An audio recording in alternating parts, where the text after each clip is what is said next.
বন্ধুরা, তোমরা দেখছো সুব্রত সখী ব্লগ। আমার নতুন ভিডিওতে অনেক অনেক স্বাগত আর অনেক অনেক ভালোবাসা। আর এখন বাজে হচ্ছে 4:45 আর আমরা সকাল হয়নি এখনো, একদম রেডি হয়ে গেছি। আমি তো চুলে শ্যাম্পু ট্যাম্পু করে একদম সুন্দরভাবে রেডি হয়ে গেছি আর মনটাও কত খুশি খুশি। আমরা এখন যাবো বিয়ে বাড়িতে, অলরেডি সবাই রেডি হয়ে গেছে। তো চলো, বেশি বাড়িতে বক বক করে আমি টাইমটা নষ্ট করতে চাই না। তো চলো এখন। অবশেষে বিয়ে বাড়ি যাওয়ার জন্য আমরা কিন্তু স্টেশনে পৌঁছে গেলাম। এখন বাজে 4:09 ভোর, কিন্তু দেখে তো বুঝতেই পারছো কিরকম অন্ধকার। আর আমাদের ট্রেন হচ্ছে 4:24-এ। তো এই দেখো, এখানে আমরা সবাই দাঁড়িয়ে রয়েছি আর হালকা হালকা ঠান্ডাও লাগছিল। তার আগে তোমাদের বলে দিই আমরা কারা কারা যাচ্ছি। আমি, তোমাদের দাদাভাই রিক, আমার ছোট পিসি শাশুড়ির বৌমা, মেয়ে, আর হচ্ছে আমার দেওর, বাবা, মা আর তাদের দুটো পুচকি। আর এই দেখো, মানে ট্রেনের খবর হলো যে থ্রু ট্রেন। আমরা তো ভাবছি কি আহামরি কি ট্রেন আসছে। তো তারপরে দেখছি এরকম ইঞ্জিন টাইপের, মানে কিছু একটা 3টে বগি আর কি আলাদা আলাদাভাবে আসলো। তো ট্রেনটা বেশ ভালোই লাগছিল, তোমাদের সাথেও একটু শেয়ার করলাম নতুন ধরনের। তো এই দেখো, আমাদের ট্রেনের খবর হয়ে গেছে আর ট্রেনও কিন্তু ঢুকে গেছে। তো এবার আমরা ট্রেনে চাপবো। তো চলো এখন ট্রেনে চাপা যাক, তারপর আবার দেখা হচ্ছে তোমাদের সাথে। তো এই দেখো, ট্রেনে চেপে আমাদের অবস্থাটা কি দেখেছো? এই দেখো, এখানে আমার দেওরকে দেখো, অত বড় একটা অফিসার মানুষ, সে নাকি গামছা গায়ে দিয়ে রয়েছে। ভোরবেলায় স্নান টান করে আমরা ট্রেনে চেপেছি আর ট্রেনে কিন্তু প্রচণ্ড হাওয়া দিচ্ছে। আর তোমাদের দাদাভাই একটা ননদের সঙ্গে চাদর নিয়ে গায়ে দিয়েছে আর আমার দেওর হচ্ছে গামছা গায়ে দিয়েছে, ওটা নিয়ে আমরা হচ্ছে রাগাচ্ছি। আর এদিকে দেখো, আর ট্রেনে চেপে কিন্তু বেশ কিছুক্ষণ হলো, এদিকে সূর্য মামাও উদয় হচ্ছে। আমরা এখন পৌঁছে গেছি রানাঘাট স্টেশনে। তো আমরা 1 নম্বর প্ল্যাটফর্ম থেকে যাব 5 নম্বর প্ল্যাটফর্মে। আর মহাবিপদ সামনেখানেই আছে হচ্ছে চলন্ত সিঁড়ি। সবাই খুব ভয় পাচ্ছিলো, তবু আমি সবাইকে বললাম চলো, আমি পিসিকে সঙ্গে নিলাম। আমরা একসঙ্গে এবার উঠছি চলন্ত সিঁড়িতে। আমরা এখন রানাঘাট স্টেশন থেকে যাব দমদম জংশন, আর সেখান থেকে যাব আমরা বিরাটি স্টেশন। তো সেখান থেকেই টোটো করে কাছে আমার হচ্ছে দিদির বাড়ি, যেখানে হচ্ছে বিয়ে হচ্ছে আমার ভাগ্নের। তো আমরা সেই জন্যই যাচ্ছি আজকে। দেখো বন্ধুরা, দমদম স্টেশনে আমরা দাঁড়িয়ে আছি। এবার চলো বন্ধুরা, ট্রেন দেখি কত সময় আছে। আর এখানে প্রচণ্ড ভিড় ছিল, একটু ফাঁকা হলো এখন। আর আমরা সামনের দিকে এগিয়ে যাই, যেহেতু আমাদেরকে 5 নম্বর প্ল্যাটফর্মে যেতে হবে। আমরা রাইট টাইমে পৌঁছে গেছি রানাঘাটে 7টার সময়। তো এবার আমরা শিয়ালদা যাওয়ার ট্রেন ধরবো। তো সেই কারণে আমরা এখানে দাঁড়িয়ে রয়েছি। তো একটা ট্রেন আমাদের মিস হয়ে গেল, কারণ সামনে এখানে প্রচণ্ড ভিড় ছিল। বাচ্চা নিয়ে আমরা তাড়াহুড়ো করে আসতে পারিনি। তারপরে এই দেখো, আবার আমরা চলে আসছি 6 নম্বর প্ল্যাটফর্মে। এখান থেকেই ছাড়বে ট্রেন। তো চলো, এই দেখো, দেখেছো আমরা কিন্তু এখানে রাস্তাও ভুল করেছি। তো ভুল করে আমরা ভাবছি ওভারব্রিজ পার হতে হবে। তারপরে একজনকে জিজ্ঞাসা করার বললো, সে বলল ওই যে ওখানে ট্রেন দাঁড়িয়ে রয়েছে। তো আবার সেখান থেকে ঘুরে আসলাম। তো এখন আমরা ফাইনালি দমদমে পৌঁছে গেছি। এখানে একটু ফ্রেশ হয়ে টিফিন করে নিলাম। তো এখান থেকে আবারও আমাদের ট্রেন ধরতে হবে। ট্রেনে চেপে যাব হচ্ছে আমরা বিরাটি। আর দিদিদের বাড়ি কোথায় বলো তো? দিদিদের বাড়ি হচ্ছে বিরাটি, গৌরীপুর, কালীবাড়ি, ওখানে মানে কাছাই। তো চলো, এই দেখো আমরা বিরাটি স্টেশনেও পৌঁছে গেছি তোমাদের সাথে গল্প করতে করতে। আর ট্রেনটা কিন্তু আমাদের টাটা করে চলে গেল। আর এদিকে আমরা এখন কোন দিকে যাব সেটাই আর কি ভাবছি। আর আমি যেখানে থাকবো সেখানে তো বাওয়াল হবে। আর সবাইকে আমি নাড়তে নাড়তে কি সুন্দর আমরা এই দেখো টোটোতে চেপে গেলাম। আর আমার না এই যাওয়ার সময় বেশ ভালো লাগছিল। এই বিরাটির এই বাজার, কত রকমের মাছ। এরকম বন্ধুরা, পাশে আছে এয়ারপোর্ট। চলো, সামনে আমরা চলে এসেছি। দেখো বন্ধুরা, এটা হচ্ছে 30B বাস স্ট্যান্ড। আর উল্টো দিকে আছে পেট্রোল পাম্প। আর পেট্রোল পাম্পের পাশ দিয়ে এইগুলো দিয়ে হচ্ছে আমার দিদির বাড়ি। ফাইনালি আমরা পৌঁছে গেলাম বিয়ে বাড়ি। এই দেখো, সামনেই রয়েছে বিয়ে বাড়ির গেট। আর আমরা দেখেছি কত স্টাইলিশ দিয়ে বিয়ে বাড়ি আর কি ঢুকছি। তো চলো, এখান থেকে আর বেশি দূর না, সামনেই। আর গোটা রাস্তাটা লাইট দিয়ে সাজানো। তো এই দেখো, আমরা চলে আসলাম বিয়ে বাড়ি। সবাই হচ্ছে ব্যাগপত্র নিয়ে এক এক করে ঢুকছে। তো তো চলো ভিতরে ঢুকা যাক, তারপরে আবার তোমাদের সাথে দেখা হচ্ছে। তো এই দেখো এখান দিয়ে হচ্ছে দিদিদের সিঁড়ি। তো আমরা তো ঘরে ব্যাগপত্র সব রেখে দিলাম, তো এটাই হচ্ছে আমাদের রুম। আর কলকাতায় তো অল্প অল্প জায়গা, তো সেই কারণে দিদিদের ঘরের ভিতর দিয়ে আরেকটা ঘরে যাওয়ার রাস্তা।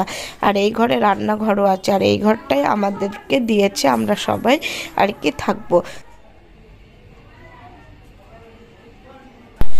তো বন্ধুরা চলো এখন আমরা যাব উপরে, দিদিরা সবাই উপরেই রয়েছে, তো একটু দেখা করে আসি।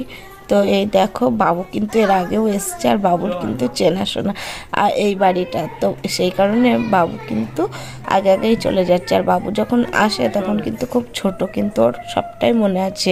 এই যে ঘরে ঢুকেই দেখতে পাচ্ছ, এটা হচ্ছে আমাদের ছোট জামাই। দিদির আর কি 2 মেয়ে, তো ছোটটার বিয়ে হয়ে গেছে আর বড়টা এইবার বিয়ে করছে। আর এগুলো সব আমার পিসি শাশুড়িদের বাড়ির আর কি। আর এই দেখো এই পুচকিটা হচ্ছে আমাদের নাতনি। এই দেখো বন্ধুরা, যার বিয়েতে এসেছি সে হচ্ছে বুলটি। এই দেখো মানে পুরো লুক চেঞ্জ হয়ে গেছে একদম, আমি চিনতে পারছি না।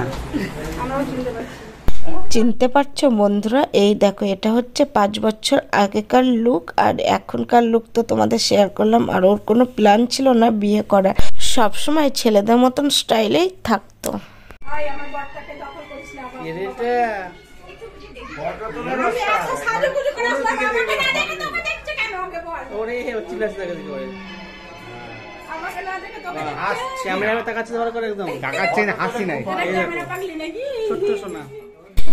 আমরা সাজুগুজু করে রেডি হয়ে গেছি, সবাই মিলে জল সইতে যাব বলে একবারে হলুদ ড্রেসই পরে নিয়েছি। তার আগে কিন্তু খাওয়া দাওয়া করতে হবে, তো আমরা যাব খাওয়া দাওয়া করতে। আর এই যে বাচ্চা দুটো দেখেছো লেহেঙ্গা পরেছে, তো দেখতে খুব মিষ্টি লাগছে। আর এত ক্যামেরা কোন দিকে তাকাবো সেটাই ভেবে পাচ্ছি না।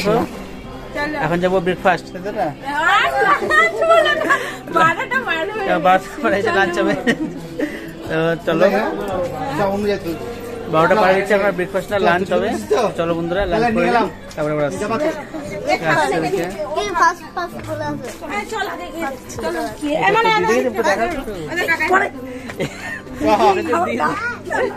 চলো চলো চলো চলো কাকে নিয়ে ভাই দিদি রেডি কোন কাপি যাবা? ও তো মনে হচ্ছে চলে গেল নাকি? কি নাম ওর বাড়ি? কোন দিকে রাস্তা? আসো ভাই,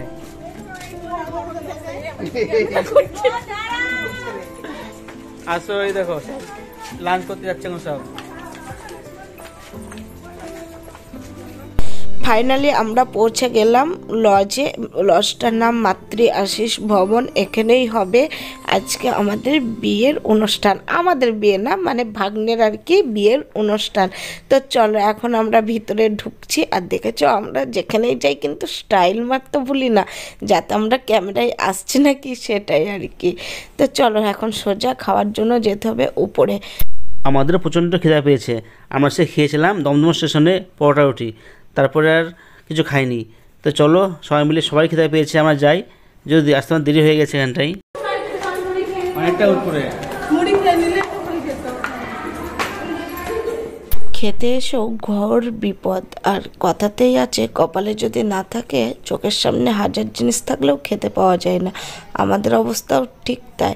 এখানে খেতে এসে জল খাবার শেষ হয়ে গেছে, আর আমরা এখানে বসে বসে গল্প করেই যাচ্ছি। তো ফাইনালি দেখো আমাদের জন্য 2টো করে লুচি ভেজে দিল। আর কি বলো তো, পাতাটা দিয়েছে, এখনও লুচি আর কি দেয়নি। তো এই দেখো লুচি, আর দুপুরে খাওয়ার জন্য হয়েছিল মুসুরির ডাল, সেটা দিয়েই আর কি দিয়ে গেছে। তো 2টো লুচিকে আর কি হয়। তো আমাদের আবার বললো দুপুর যেহেতু হয়ে গেছে, 12:30 পৌনে 1 বাজছে, তোমরা ভাত খেয়ে নাও। তো আমরা ওনাদের কথা মতন ভাত খেয়ে নিলাম। দুপুরের মেনু ছিল ভাত, ডাল, মাছ আর একটা মাছের মাথা দিয়ে সবজি। খাওয়া দাওয়া কমপ্লিট। তো আবার আমরা হাঁটা দিচ্ছি বাড়ির উদ্দেশ্যে। আর এখানে এতটাই গরম কলকাতাতে, তো মানে কিছু বলার নেই। খেয়ে টেয়ে বাড়ি ফেরার পথেই পড়লো এই ভ্যাট ফুল। তো ফুলটা দেখো সাদা কালারের, খুব সুন্দর লাগছিল, তোমাদের সাথে শেয়ার করলাম। আর এই দেখো দেখেছো লাল লাল পলাশ ফুল। পলাশ ফুলটার নাম একটু অন্যরকম, তো সেটা তোমাদের সামনে বলতে পারলাম না। একটা দাদাভাইকে জিজ্ঞাসা করলাম, উনি বললো, কিন্তু আমরা ভুলে গেছি। এই ঘরটায় রান্না করারও ব্যবস্থা আছে। আর ওইটা দেখতে পাচ্ছ, ওটা আমার বড় পিসির শাশুড়ি। আর এই ঘরটা আমাদের পুরোটাই ছেড়ে দিয়েছে থাকা রান্না করার জন্য। মা আর পিসিমা যেহেতু নিরামিষ খায়, এই ঘরের ভিতরেই রান্না হচ্ছে। আর এদিকে কিন্তু মারা রান্না করছে, আর এদিকে হলুদ শাড়িও পরে নিয়েছে, কারণ জল সইতে যাবে। আর এক জায়গায় অনেকজনা থাকলে যেটা হয় সেটাই আর কি হচ্ছে গল্প। আর এই দেখো আমরা কিন্তু জল সইতে যাবার জন্য সবাই রেডি হয়ে বাইরে বেরিয়ে গেছি। আর এটা হচ্ছে আমাদের বড় যা, মানে বড় পিসি শাশুড়ির ছেলের বউ আর বিয়ের কোণে, সবাই মিলে একটু সেলফি তুললাম। তো এইবার দেখো সবাই কত হাসাহাসি করছে। আর এই দেখো বিয়ের কোণে কিন্তু সবাইকেই ডেকে ডেকে ছবি তুলছে। আর এদের এত সুন্দর ব্যবহার কি বলবো, মানে সব সময় খোঁজ খবর, খেয়েছি কি না খেয়েছি, ছবি তোলা সব দিক দিয়ে। আর এই দেখো এবার কিন্তু সবাই মিলে আর কি জলসইতে বেরিয়ে পড়েছে। আর এত রোদের তাপ আর গরম, মানে আমাদের তো অসহ্য লাগছিল। তারপরে আমরা সবাই এক একে যাচ্ছি।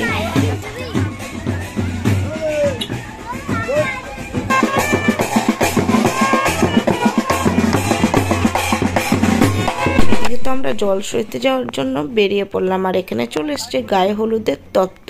তো আবারও আমাদেরকে বাড়ি ফিরে যেতে হলো, কারণ আমাদের ভাগ্নেটাকে আশীর্বাদ করবে, হলুদ ছোঁয়াতে হবে। তো সেই কারণে আবারও কিছুক্ষণ মানে লেট হয়ে গেল জল সইতে যাওয়ার জন্য। আর সবাই এক এক বাড়িতে এক এক করে ঢুকে গেল। আমরা আর বাড়ির ভিতর যাইনি, আমরা এখানে পোস্ট দিয়ে দিয়ে হলুদ ড্রেস পরে সবাই মিলে আর কি ছবি তুলছিলাম। এদের জল সইতে যাওয়াটা একটু অন্য রকম, সেটা এই ভিডিওতে শেয়ার করছি না, ভিডিওটা এমনিতেই বড় হয়ে গেছে, সেটা তোমাদের পরের ভিডিওতে শেয়ার করবো। আর এখানে রয়েছে একটা আইসক্রিম কাকু। তো আমি তো অনেকবার বললাম তোমাদের দাদাভাইকে আইসক্রিম কিনে দাও, কিন্তু আমাকে সে কিনে দেবে না, কারণ আমার নাকি অ্যালার্জি আছে। তো বিয়েবাড়ি গিয়ে আবার যদি শ্বাসকষ্ট হয় কি, অনেক বলার পরেও আমাকে কিন্তু কিনে দিল না। আর সবারই হাতে আইসক্রিম, গরমের দিনে বেশ ভালোই লাগছিল দেখতে, কিন্তু আমার কপাল খারাপ, আমার আর খাওয়া হলো না। তো আমি একটু ভিডিওই করে নিলাম। তো বন্ধুরা আজকের ভিডিও আমার এই পর্যন্তই। সবাই ভালো থেকো, সুস্থ থেকো। আবার খুব তাড়াতাড়ি চলে আসছি জল সইতে যাওয়ার ভিডিও নিয়ে।